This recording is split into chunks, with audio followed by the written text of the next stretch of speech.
धाराशिवमध्ये पालकमंत्र्यांच्या बैठकीमध्ये गोंधळ। बैठकीत ओमराजे निंबाळकर आणि आनंद पाटील यांच्यात शाब्दिक चकमक। मंत्री सरनाईक आणि पवनचक्की ठेकेदार शेतकऱ्यांची बोलावली होती बैठक।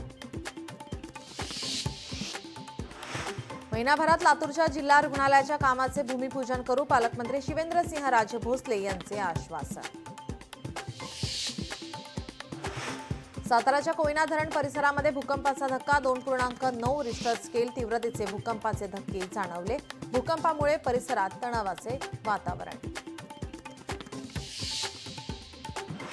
अमरावतीच्या चांदूर बाजार तालुक्यातील माधान गावात ढगफुटी सदृश पाऊस। ढगफुटीच्या मुसळधार पावसामुळे संपूर्ण गावाला तलावाचे स्वरूप। शेकडो घरात पावसाचे पाणी शिरले तर पिके देखील पाण्याखाली गेली।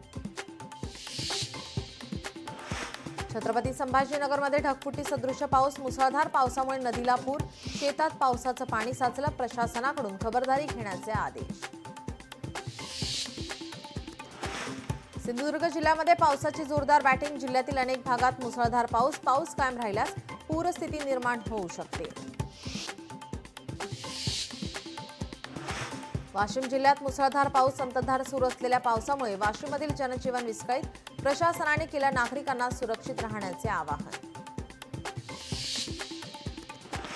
हिंगोली जिल्ह्यात मुसळधार पाऊस। पावसामुळे नदी नाल्यांना पूर। आजेगाव जवळील ओढ्याला पूर आल्याने रस्त्यावरील वाहतूक ठप्प। धाराशिवमध्ये मुसळधार पाऊस। मुसळधार पावसामुळे तेरणा धरण ओव्हरफ्लो। धरणावरील अरुंद पुलावर लोकांची गर्दी। धरण ओव्हरफ्लो झाल्याने परिसरातील गावांना मोठा दिलासा। पालघर जवळच्या समुद्रात मच्छीमार बोटीला मालवाहू जहाजाची धडक। मालवाहू जहाजाच्या धडकेमध्ये मच्छीमार बोटीतील 4 खलाशी समुद्रात फेकले गेले।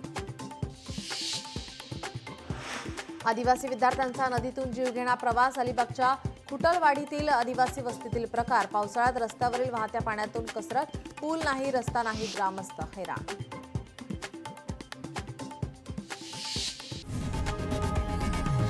लोकशाही मराठी ऐका, पहा, जागरूक रहा।